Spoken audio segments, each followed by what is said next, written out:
आइए हथकड़ी में बात करेंगे हम अपने पहले स्टोरी की। जयपुर की सेंट्रल जेल से बीते दिन 2 कैदी फरार हो गए। चोरी की सजा काट रहे 2 बदमाश सिर्फ 1 हफ्ते पहले यहां लाए गए थे, लेकिन दोनों ने बिल्कुल फिल्मी अंदाज में जेल से फरार होने का पूरा प्लान जो है वो बनाया और इसमें कामयाब भी रहे। हालांकि 24 घंटे के अंदर ही पुलिस ने दोनों कैदियों को पकड़ लिया, धर दबोचा। लेकिन जानने वाली बात यह है कि आखिर कैसे दोनों कैदी जेल से फरार होने में कामयाब हुए और क्या कारण था कि ये दोनों जेल से भागने के लिए इतने उतावले थे। साथ ही जेल से भागने के बाद एक हैरान कर देने वाला सीसीटीवी फुटेज भी सामने आया, वो भी हम आपको दिखाएंगे। हमारे संवाददाता विश्वास शर्मा ने आपके लिए एक रिपोर्ट तैयार की है, साथ में आइए देखते हैं।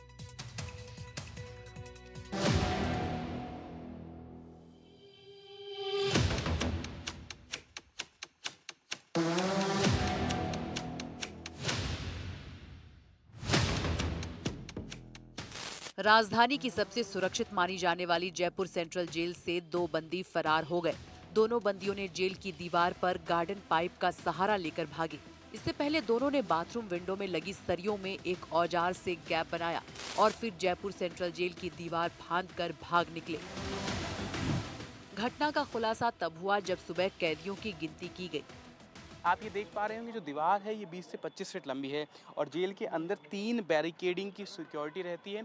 दोनों ही अपनी बैरक से पहले 3 बैरिकेड्स को क्रॉस करके इस दीवार तक पहुंचे। वहां पर जेल प्रहरियों की नियुक्ति रहती है, लेकिन उनको चकमा देकर भी दोनों ही कैदी जो हैं वो यहाँ पर पहुँचने में कामयाब हो पाए। अब एक बात और आप यहाँ पर देखिए कि जो दीवार है तकरीबन 25 से 30 फीट लंबी है और इसके ऊपर हाई टेंशन लाइन है जो कि जिसमें इलेक्ट्रिक करंट फ्लो करता है कि अगर इसके कोई टच हो जाए तो उसकी जान भी जा सकती है। इतनी तेज हाई वोल्टेज इसमें इलेक्ट्रिक करंट फ्लो करता है, लेकिन उसके बावजूद दोनों जो कैदी थे उन्होंने पाइप लिया, पाइप को यहाँ से ऊपर से यहाँ से डाला और डालकर इसके ज़रिए जो दीवार है उसको फांदने में दोनों कैदी कामयाब हुए। और इसमें एक और बात ये है कि ये जो पाइप होता है ये अंदर जेल में पानी वगैरह के इस्तेमाल के लिए होता है, पानी वगैरह भरने के इस्तेमाल में आता है, लेकिन ये ताले में बंद रहता है। अब किस तरह से उन्होंने बॉक्स में से इस पाइप को निकाला ताले में से और किस तरह से ये जो पूरा उनकी जो साजिश है उसको कामयाब किया। फरार हुए दोनों बंदी अनस और नवल किशोर चोरी के मुकदमे में इसी सप्ताह जेल पहुंचे थे और दोनों को नशे की लत है। मामले में 7 जेल प्रहरी और आरसी के जवान को सस्पेंड किया गया है। वहीं डीएसटी ईस्ट टीम ने अनस और नवल किशोर को जयपुर के मालपुरा इलाके से गिरफ्तार कर लिया है। 2 बंदी जो हैं इनमें से एक करौली जिले का रहने वाला है और एक जो है यूपी का रहने वाला है। एक जो यूपी का रहने वाला है उसके खिलाफ 4-5 मुकदमे हैं और वो पहले भी इस जेल में रह चुका है। करौली जिले वाला रिकॉर्ड के अनुसार पहली बार आया है। अगर किसी की संलिप्तता या ढिलाई पाई जा रही है उसकी भी कार्रवाई की जा रही है। आपको बता दें कि दोनों आरोपी नशे के लती थे। अनस ने जेल से फरार होने का प्लान बनाया। चूंकि जेल में नशा नहीं मिलता, ऐसे में अनस ने अपने साथी नवल किशोर के साथ एक फिल्मी प्लानिंग बनाई और इसमें वो कामयाब भी हुए। दोनों आरोपी नशे के आदी थे। जेल में नशा न मिलने से परेशान थे दोनों। अनस ने बनाया जेल से फरार होने का प्लान, फिल्मी अंदाज में तैयार की प्लानिंग। रात में बाथरूम की दीवार तोड़कर बाहर निकले। दीवार पर करंट से बेहोश हुआ कैदी नवल किशोर। सीढ़ियों की सहायता से 25 फीट की दीवार फांदी, एक दूसरे के कंधे पर चढ़कर दीवार फांदा। नवल किशोर और अनस दोनों ही नशा न मिलने से जेल में परेशान थे। दोनों को शिफ्ट हुए एक ही हफ्ता हुआ था कि वो बाहर निकलने के लिए परेशान हो गए और फिर उन्होंने जेल से फरार होने की योजना बनाई। इतिहास में पहली बार हुआ है कि हाई सिक्योरिटी जेल की सिक्योरिटी को धत्ता देते हुए, ठेंगा दिखाते हुए 2 बंदी फरार हुए थे। दरअसल अनस और नवल किशोर दोनों ही लगभग 25 फीट ऊंची दीवार को फांदकर फरार हो गए थे। इन्होंने जेल के अंदर फिल्मी अंदाज में प्लान बनाया और उसके बाद जब वो दीवार कूदकर बाहर पहुंचे तो पेट्रोल पंप में उनका फुटेज भी आया। वहां से उन्होंने थोड़ा आगे जाके एक बाइक चुराई और बाइक चुराकर जैसे ही वो रामबाग इलाके में पहुंचते हैं सर्किल के आसपास, तो वहां उनकी गाड़ी का एक्सीडेंट हो जाता है। चूंकि वो जेल से भागे थे तो ऐसे में वो घबराए हुए थे, तो उनकी गाड़ी का एक्सीडेंट हुआ। उसके बाद राहगीरों ने को लगा कि शायद कोई ऐसे ही घायल व्यक्ति है, तो राहगीरों ने उन्हें ऐसे में अस्पताल में पहुंचाया, वहां पर इलाज करवाया, पट्टी बंधवाई, दवाई ली, लेकिन जैसे ही उनको होश आया तो वो दोनों वहां से भी भाग निकले। फरार होने के बाद दोनों ने बाइक चोरी की और बाइक के जरिए भागने लगे। घबराए हुए दोनों बंदी रामबाग चौराहे पर पहुंचे और वहां पर उनकी बाइक का एक्सीडेंट हो गया। एक्सीडेंट में दोनों घायल हो गए और पब्लिक ने उन्हें अस्पताल में पहुंचाया और भर्ती करा दिया। दवाई लेने के बाद जैसे ही दोनों को होश आया तो वो अस्पताल से भाग निकले। जैसे ही पुलिस की टीम को सूचना मिली कि वो मालपुरा गेट इलाके में है, तो पुलिस वहां फौरन पहुंची और दोनों को पकड़ने में कामयाब हुए। अनस अलग रास्ते से भागा, वहीं नवल किशोर अलग रास्ते से भाग रहा था। दोनों बाद में अलग हो गए। जेल से निकलने के बाद अनस ने दूसरी राह पकड़ी, वहीं नवल किशोर भी दूसरे रास्ते से भागा। अब दोनों अपराधी पुलिस के शिकंजे में हैं, लेकिन एक बार फिर जयपुर सेंट्रल जेल सुरक्षा के मामले में सवालों के घेरे में है। डीएसटी ईस्ट टीम से राजेश और करण को सूचना मिली कि मालपुरा गेट इलाके में दोनों छिपे हुए हैं। पहले तो अनस को पकड़ा और उसके बाद नवल किशोर को पकड़ा। दरअसल दोनों ही नशे के आदी है। सांगानेर और मालपुरा टीम ने इनको चोरी के आरोप में पकड़कर गिरफ्तार करके जेल भेजा था, तो वहां पर दोनों को नशा नहीं मिल पाता। इसीलिए अनस ने प्लान बनाया था कि यहाँ पर हम नहीं रह पाएंगे, जिसके बाद फिल्मी अंदाज में ये प्लान बनाया और बाकायदा उसको सफल भी किया। हालांकि जेल के दीवारों के ऊपर करंट भी दौड़ता है, तो ऐसे में नवल किशोर को करंट भी लगा था, वो बेहोश भी हो गया था, लेकिन दोनों ने हिम्मत नहीं हारी और आखिरकार जेल की सिक्योरिटी, हाई सिक्योरिटी जेल को धत्ता देकर दोनों भाग निकलने में कामयाब हुए। बड़ा सवाल है कि जयपुर की जेल, जो कि राजस्थान में सबसे हाई सिक्योरिटी जेल है, फिलहाल अब जेल की सुरक्षा बढ़ा दी गई है और मामले की जाँच जारी है। तो सुना आपने कि जेल के दीवार की फेंसिंग में करंट दौड़ रहा था, इन्हें करंट लगा भी, लेकिन हिम्मत नहीं आ रहे और जेल से फरार हो गए। अब चुरू की ओर चलते हैं। चुरू में एक सनकी आशिक का खूंखार चेहरा देखने को मिला है। प्रेमिका ने फोन पर बात करने से इनकार क्या कर दिया, सिरफिरे युवक ने लड़की को चाकुओं से गोद दिया। लड़की अपना प्रैक्टिकल देने के गई थी, परीक्षा देने के लिए कॉलेज गई थी, और तभी पीछे से आ रहे उसके प्रेमी ने लड़की की गर्दन पर चाकू से जानलेवा हमला कर दिया। अजीब बात है ना। और अजीब बात तो यह भी है कि वो खुद को भी मारना चाहता था। इस हमले के बाद और क्या कुछ हुआ, रिपोर्ट में देखते हैं।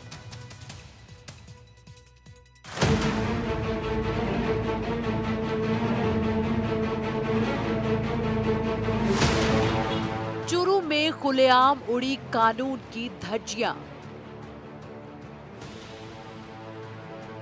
सनकी आशिक ने छात्रा पर किया जानलेवा हमला। पुलिस के शिकंजे में चाकूबाज आशिक। दिन दहाड़े चाकूबाजी से उठा प्रशासन पर सवाल। आप इस तस्वीर को देखिए, जिसमें एक छात्रा सड़क से गुजर रही है। तभी एक सामान्य चाल में उसके पीछे एक शख्स भी चलता हुआ छात्रा की तरफ बढ़ रहा है। आसपास और भी छात्राएं हैं और सड़क की दूसरी तरफ भी कुछ लोग दिखाई पड़ रहे हैं। फिर अचानक से ये लड़का आगे चल रही लड़की पर हमला कर देता है। आसपास में अफरा तफरी मच जाती है। वहाँ मौजूद लोग तुरंत उस लड़की को बचाने के लिए दौड़ पड़ते हैं। फिर वो लड़का वहाँ से फरार हो जाता है। ये वो सनकी आशिक है जो प्रेमिका से नाराज होने के बाद उसकी जान लेने की कोशिश करता है। 22 साल के इस सिरफिरे आशिक ने छात्रा के गले, सिर, पीठ और हाथ पर चाकू से 9 वार किए। चूरू के तारानगर में कानून की खुलेआम और दिन दहाड़े धज्जियां उड़ाई जा रही हैं। पंचायत समिति के पास कॉलेज में परीक्षा देने जा रही 19 साल की छात्रा पर एक शख्स ने चाकू से हमला कर दिया। जिस लड़के ने छात्रा पर हमला किया वो लड़की का प्रेमी ही निकला। इस घटना में छात्रा गंभीर रूप से घायल है और उसे तारानगर के इमरजेंसी वार्ड में भर्ती कराया गया है। प्राथमिक उपचार के बाद छात्रा को हायर सेंटर रेफर कर दिया गया। लड़की के साथ चाकूबाजी की घटना के बारे में जैसे ही लोगों को पता चला, अस्पताल में भीड़ इकट्ठा हो गई। मौके पर पुलिस भी पहुंची और पूरी घटना की जानकारी ली। दरअसल छात्रा का प्रेमी लड़की से बात नहीं करने से नाराज था और उसे शक था कि वो किसी और लड़के से बात कर रही है। लड़के ने छात्रा पर हमला किया और मिली जानकारी के मुताबिक युवक का इरादा था कि वो पहले छात्रा को चाकू से मारकर उसे मौत के घाट उतार देता, उसके बाद उसी चाकू से खुद की भी जान ले लेता। इस पूरे मामले में डीएसपी ने बताया कि हरिपुरा गांव की 19 साल की एक युवती कॉलेज में प्रैक्टिकल देने जा रही थी और पंचायत समिति के पास युवती का प्रेमी विकास आया और उसने युवती के गर्दन पर चाकुओं से ताबड़तोड़ हमला कर दिया। इस घटना में युवती गंभीर रूप से घायल हो गई। युवती के चाचा की शिकायत पर थाने में युवक के खिलाफ केस दर्ज करवाया गया है। सूचना मिलती है कि एक पूजा नाम की लड़की को, जो कि अपने कॉलेज में जा रही थी, उसको एक लड़के ने पीछे से आकर वार किया गर्दन पे और चाकू मारे, 2-3 जगह चाकू मारे। तो पुलिस ने त्वरित कार्रवाई करते हुए लड़की को जो है पहले तो प्राथमिक उपचार हेतु राजकीय अस्पताल तारानगर में भर्ती करवाया और लड़के को दस्तयाब किया। पुलिस ने इस मामले में आगे बताया कि चाकू मारने वाले लड़के और छात्रा के बीच पिछले 5-6 सालों से प्रेम प्रसंग चल रहा था और पिछले कुछ दिनों में उनके बीच कहासुनी हो गई और दोनों के बीच विवाद चल रहा था। इसी बात से नाराज युवक ने छात्रा पर हमला कर दिया। से पूछताछ पर ये पता लगा है कि लड़का लड़की जो है पिछले 4-5 सालों से एक दूसरे को जानते हैं और इनकी आपस में दोस्ती है। पिछले 1.5-2 महीने से आपस में किसी बात को लेकर इनका विवाद चल रहा है और इसी वजह से लड़के ने आक्रोशित होकर जो है इस वारदात को अंजाम दिया। फिलहाल आरोपी युवक को राउंड अप कर लिया गया है और पुलिस हर एंगल से इस मामले की जांच कर रही है। एफएसएल की टीम ने मौके से साक्ष्य जुटा लिए हैं और आगे की कार्रवाई की जा रही है। कॉलेज में पढ़ने वाली छात्रा के साथ चाकू से वार करने की घटना अत्यंत निंदनीय है। मुझे सूचना मिली, मैं तुरंत हॉस्पिटल पहुंचा, प्रशासन से बात की और ऐसी घटना की पुनरावृत्ति ना हो, ऐसे व्यक्ति को कड़ी से कड़ी सजा मिले और पुलिस प्रशासन ने त्वरित कार्रवाई करते हुए घटना करने वाले छात्र को गिरफ्तार कर लिया है और ऐसी घटना की मैं घोर निंदा करता हूं और ऐसे अपराधी को कड़ी से कड़ी सजा मिले, यही प्रशासन से मांग करता हूं। हमला करने वाले आरोपी विकास की रविवार को मुख्य बाजार में परेड निकाली गई। परेड निकालकर पुलिस ने आमजन को ये साफ संदेश दिया कि आपराधिक प्रवृत्ति के लोगों की ऐसी ही हालत होती है। आरोपी विकास की पुलिस थाना से बस स्टैंड और मुख्य बाजार तक पैदल परेड निकाली गई। तारानगर इलाके में दिन दहाड़े चाकूबाजी की घटना के बाद से लोगों में हड़कंप मच गया है। हैरानी की बात यह है कि तारानगर को चुरू के शिक्षा नगरी के रूप में पहचाना जाता है और इस इलाके में आपराधिक घटनाओं का होना पुलिस प्रशासन पर सवाल या निशान खड़े करता है। छात्रा जिस पर ये जानलेवा हमला हुआ है, वो कॉलेज जा रही थी, लेकिन उसके नाराज सनकी आशिक ने छात्रा की जान लेने की कोशिश की। अब छात्रा के परिजनों की मांग है कि आरोपी लड़के को सख्त से सख्त सजा दी जाए। साथ ही आम लोगों में इस घटना को लेकर जो दहशत फैली है, उस सुरक्षा व्यवस्था को भी इलाके में दुरुस्त किया जाए ताकि दोबारा ऐसी आपराधिक घटना को अंजाम देने से पहले उसके मन में कानून और पुलिस का खौफ रहे। Bureau report, NDTV Rajasthan.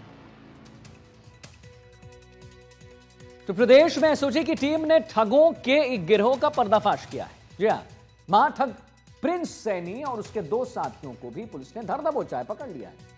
तीनों ने मिलकर देखिए फर्जी कंपनी बनाई, 50 करोड़ की ठगी की वारदात को अंजाम दे दिया।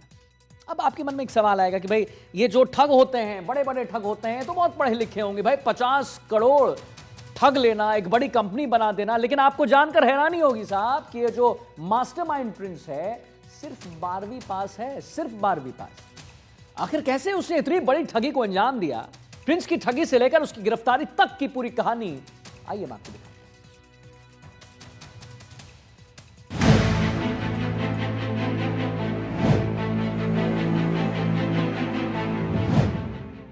तस्वीरों में दिखाई दे रहा ये शख्स शातिर प्रिंस राजस्थान का महा ठग है। उसने अपनी साथी ममता भाटी और दिनेश के साथ मिलकर राजस्थान के लोगों से करोड़ों रुपए की ठगी की है। प्रिंस ने सबसे पहले सॉफ्टवेयर कंपनी बनाई जिसका नाम ट्रॉनिक्स रखा और चेन सिस्टम के माध्यम से लोगों को मोटा मुनाफा झांसा देकर ठगा। निवेश के नाम पर इस शातिर बदमाश ने लोगों को लाखों का चूना लगाया।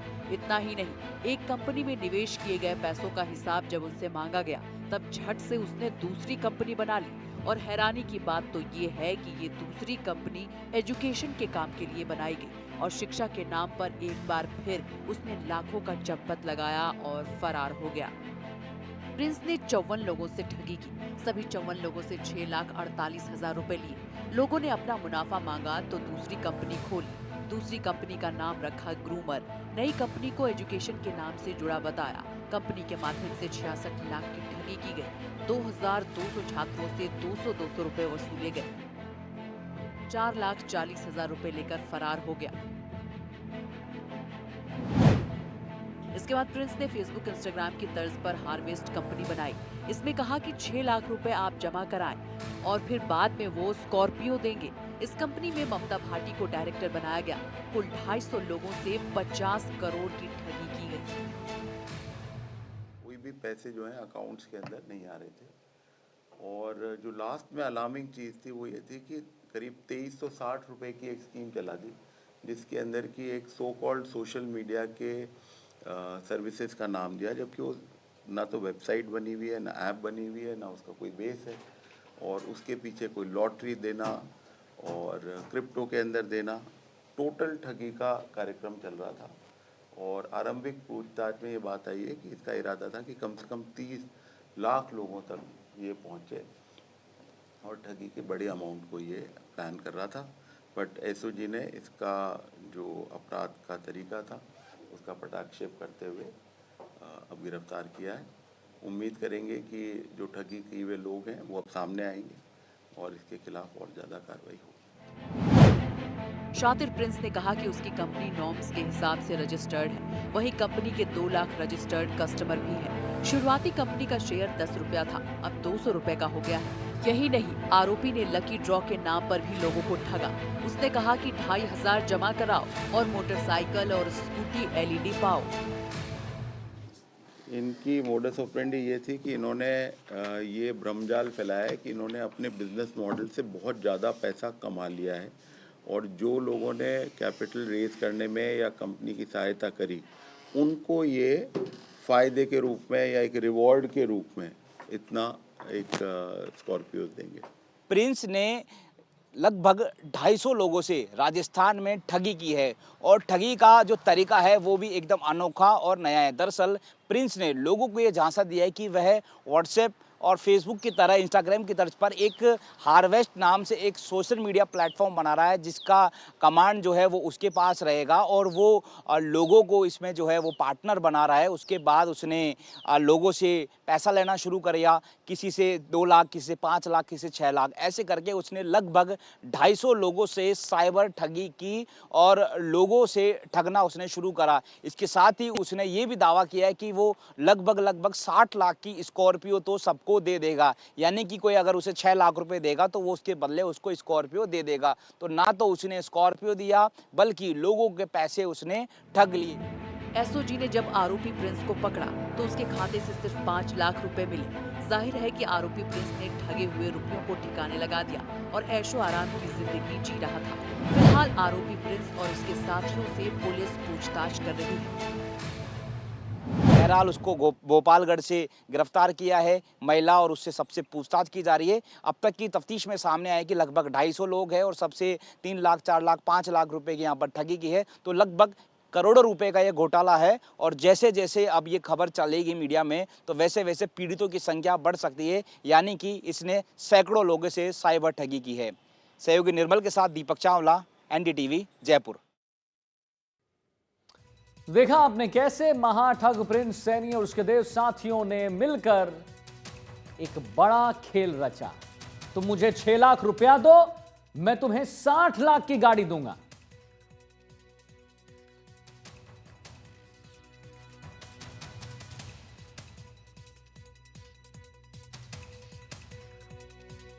फिलहाल हमारी खास पेशकश हथकड़ी में इतना ही। अंत में यही कहूंगा कि सतर्क रहिए, सावधान रहिए और NDTV राजस्थान पर हथकड़ी जरूर देखते रहिए। नमस्कार।